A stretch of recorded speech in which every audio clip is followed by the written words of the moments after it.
Hi, I'm Linda van Tilburg for National Security News.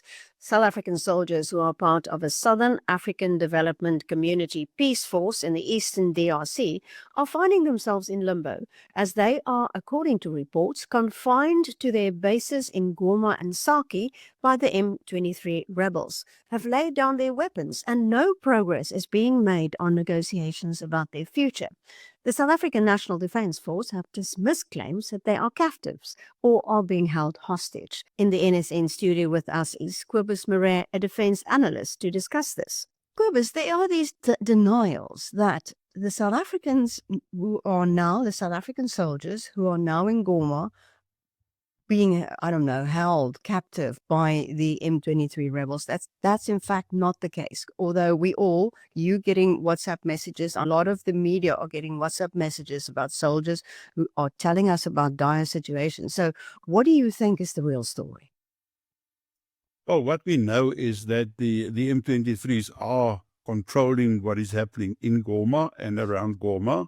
They control the airport. And clearly, in terms of where they stand with regards to the South African forces, is that they control the movement and the communication from and by the South African soldiers. So those are not officially prisoners of war, and they haven't handed over their weapons to the M23s, as far as my knowledge is concerned. However, they've laid down their weapons and they are basically, bound to their base. So in other words, they can't move out of their base, they can't communicate, etc. So that is for all practical purposes, they are prisoners of war, which is a very odd situation, because normally when prisoners of war are taken, they are marched somewhere, put on trucks and, transported to a facility totally under the control of those groups. However, in this case, they are still in their bases. They are probably safe in their bases. So when the minister says that, they are safe, there's no threats, there's no attacks, she's not lying. However, that's not the whole story. That obviously impacts clearly on the availability of their food, ammunition, etc. I have listened to Pikkie Greef, Secretary General of SANDF, last night as well, and I think Pikkie represents many of those members, and I think they are. It is a fact that movement into the camps are restricted and are controlled by the M23s. So I would not expect that the M23s will allow new shipments of ammunition coming in. They might allow food, they might allow medicine and medical, proviant and stuff that they require. However, one must remember, over the last couple of days, there's been many flights from Waterkloof Air Force Base to Lubumbashi and to Bujumbura. Now, none of those flights went to Goma, because clearly M23s will not allow those flights to land there. Now, there are many speculations in terms of what is on those flights. It is most probably, logistical support in terms of maybe ammunition, food, etc. But it seems like there are also quite a lot of soldiers being transported to those two facilities. Now, from both Lubumbashi and Bujumbura, the only way into Saké and Goma is either by air or via the lake. Now, none of those are open, and the M23s are controlling both of that. So we don't have aircraft and helicopters in those two facilities. So how we can do what they refer to sometimes as a hot pursuit and a hot, evacuation, I cannot see how that can be done without putting the lives of those soldiers at risk as well. So I think for the time being, they are probably there as a show of force to support negotiations. And I've said, negotiations by who for what, that depends also. If I listen to what the South African president has stated in his weekly newsletter, I am very concerned. It is as if he is not prepared to acknowledge the severity of the situation and the conditions there. It is as if he is stuck in his commitment to the president of the DRC and whatever his own objectives and agenda narratives are. But it seems like for the moment our soldiers will stay there. It seems like for the moment they will not negotiate their evacuation. I am not sure how they will be able to evacuate the bodies of the deceased, because that is not clear, and it must be negotiated with the M23s, and clearly the M23s has got the upper hand, and they will determine in terms of what is the best deal for them. So only the fact that the M23s are controlling this and determining this clearly, shows that they are in control, and that we have to, basically knee-jerking before them if we want to get our soldiers and equipment out.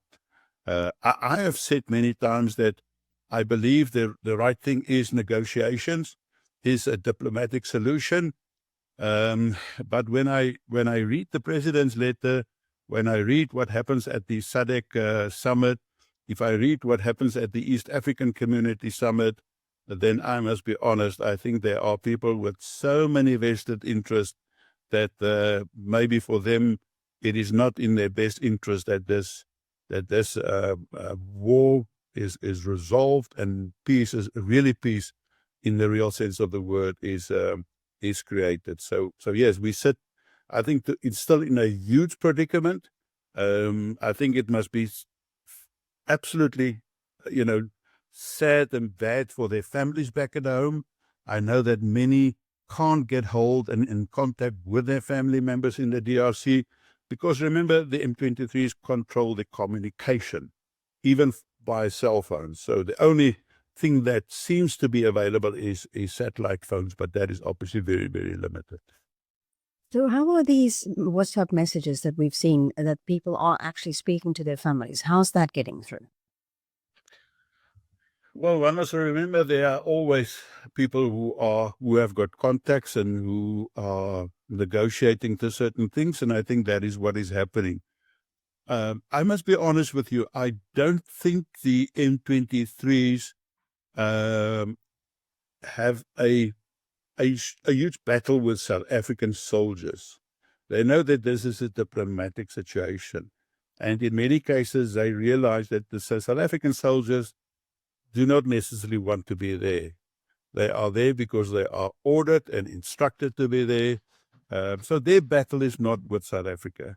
And, when the president says that this is a conflict of African nations and we must be involved, I don't want to say, be the BS word, but it's only basically South Africa and to a very small extent Tanzania and Malawi.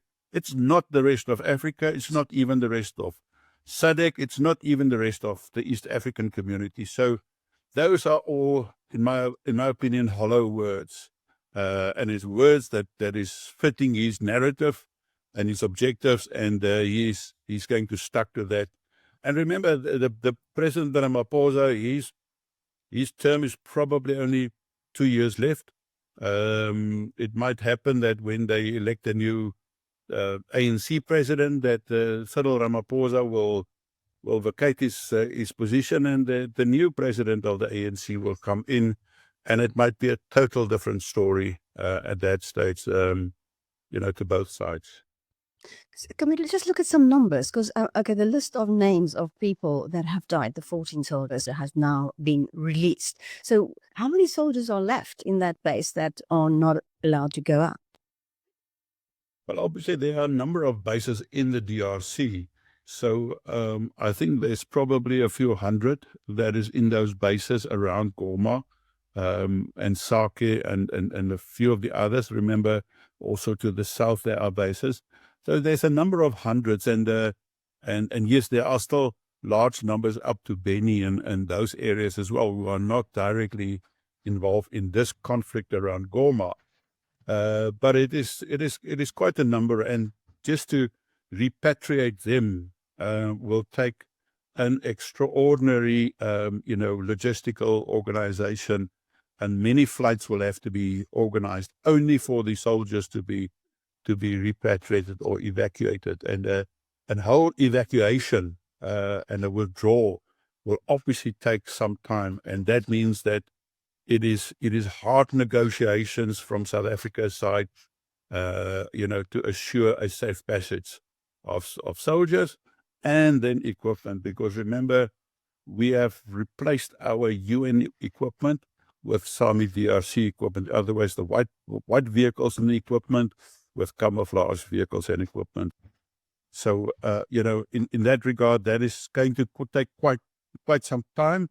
So it's not just flying in a C-130 or a Illusion and load them and bring them back home. It will be a number of flights going there. So it's going to be very difficult, challenging.